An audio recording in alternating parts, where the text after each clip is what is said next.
Paz e graça, irmãos. São Lucas capítulo 16, versículo 22. E aconteceu que o mendigo morreu e foi levado pelos anjos para o seio de Abraão. E morreu também o rico e foi sepultado. E no Hades ergueu os olhos, estando em tormentos, e viu ao longe Abraão e Lázaro no seu seio. E clamando disse: Abraão, meu pai, tem misericórdia de mim, e manda Lázaro que molhe na água a ponta do seu dedo e me refresque a língua, porque estou atormentado nesta chama.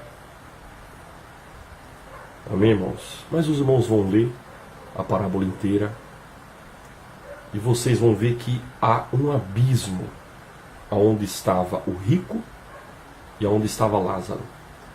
Vale lembrar que quando Jesus coloca essa parábola, é a passagem mais clara da Bíblia que mostra o que acontece após a morte. A resposta está na Bíblia. Jesus falou. Há alguns que dizem que o terceiro céu, que Paulo foi levado, seria um outro lugar, um outro paraíso, e não seria mais esse lugar aonde Jesus tinha citado por parábola. Eu não creio assim. Eu creio que seja o mesmo local, figuras e linguagens, paraíso, irmãos. É o mesmo local, é a mesma coisa. Tá? Agora, vale lembrar que não é porque ele era rico que ele foi para o Hades, para o tormento, que seria para nós o inferno. Não. Ele foi para lá porque ele era injusto. E o mendigo, se você ler a parábola, comia das migalhas que caía da mesa desse rico, e esse rico não lhe dava nem sequer um bocado de pão embolorado. Ou seja, Deus vendo isso, após a morte é automático o segmento do juízo. A Bíblia diz em Hebreus, capítulo 9, versículo 27, que após a morte segue-se o juízo, e ao homem é dado o direito de apenas uma vida. Tá? Então, após a morte, é o que você acabou de ler em Lucas capítulo 16. Você pode ler a partir do versículo 19. Você pode ler, que você vai ver essa parábola clara, onde o mendigo, que era justo, não porque Deus tem dó de ninguém, mas porque ele era justo, ele foi para o seio de Abraão, que é um paraíso, simbolicamente chamado de seio de Abraão.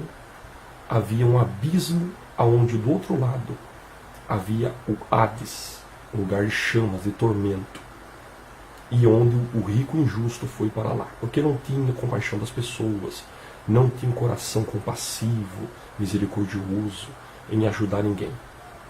É uma justiça clara e óbvia. E se você ler a passagem, você vai ver que lá é tanto tormento, que ele fala assim: Pai Abraão, que Lázaro, que era mendigo lá na terra, molhe o seu dedo na água e põe na minha língua para que me refresque de tanto calor. Mas o pai Abraão diz assim: não, mas há um abismo entre vocês, de maneira que quem está aqui não pode ir para lá, e quem está lá não pode vir para cá. E depois ele diz: então deixa eu avisar os meus parentes para que eles não venham queimar aqui também. O que o pai Abraão fala? Tem Moisés, tem os profetas, tem os pregadores, que a sua família venha ouvir eles. E ele diz assim: não, eles não vão acreditar, deixa eu ir lá falar para eles. E o pai Abraão fala: se não acreditam nos profetas, tampouco acreditarão que um morto ressuscite. Que palavra! E é pura realidade. Depois da morte não há mais jeito de se converter, de se arrepender dos seus pecados. A hora é agora. O momento é agora. Após a morte, o que acontece? Acontece o paraíso ou o inferno.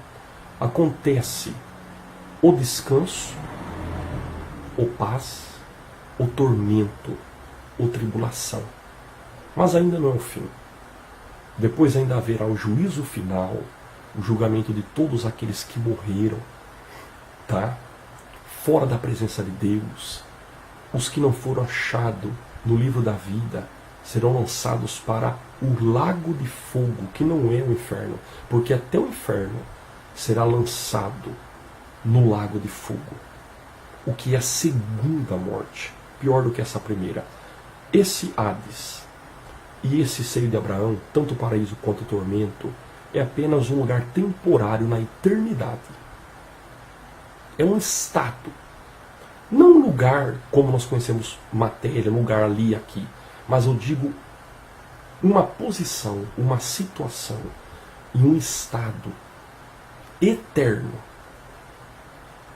de tormento ou de paraíso consciente. Eles têm plena consciência do que está acontecendo e é um estado, é uma qualidade. A eternidade é uma qualidade, é uma situação, não um lugar como nós conhecemos lugar, local. Coloca no GPS o endereço, é ali, é embaixo, não. Mas é um estado temporário, porque vai acabar, temporário de tormento ou de paraíso. Vai acabar por quê? Porque o inferno será jogado no lago de fogo após o juízo final. E esse paraíso será também os que morreram ressuscitados para encontrar com Cristo, para a igreja ser glorificada, para entrar na Nova Jerusalém. O paraíso até que continua, não será destruído, claro, mas as coisas serão completas após a ressurreição. Enfim, após a morte, a vida segue. A escolha da pessoa vai pesar muito após a morte. A escolha de cada um vai pesar muito. E Jesus diz isso, Jesus não está de brincadeira. Jesus não está mentindo. O que Jesus falou, eu acredito. Morreu? Consciência. Morreu? Segue-se o juízo. Justiça ou injustiça? Fé em Jesus ou não? Aceitação do Evangelho ou desprezo da pregação da palavra? Depois que está lá no Atos queimando, ele queria vir pregar para os parentes. Não, aí não dá mais. O momento é agora. A hora é agora. Tá bom? Então, após a morte, mais simples e mais claro do que isso não existe. Lucas capítulo 16, versículo. Você pode ler a partir do 19, mas aí, ó, o 23 talvez é a base. E no Hades ergueu os olhos, e estando em tormentos, viu ao longe Abraão e Lázaro no seu seio, ou seja, no descanso. Consciência. Ele lembrou daquele mendigo que ele deixava a migalha cair, o farelo do pão, e não tinha capacidade de doar um pão para aquele homem. Amém? O que é a vida após a morte? É a justiça, é a colheita do que você plantou. O que é a vida após a morte? É o seguimento dos seus atos. O que é a vida após a morte? É a colheita da sua plantação em vida. Deus sabe todas essas coisas e conhece o coração de cada um. Amém? Deus sabe e Deus é justo. E lhe dá a oportunidade durante a vida de se aproximar dele. Amém?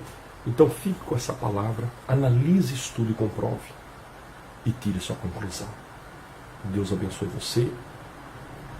Fique com essa palavra e analise a passagem citada, Lucas 16, a partir do versículo 19, e formule sua opinião com mais clareza, se você quiser com mais profundidade. Amém? Um abraço.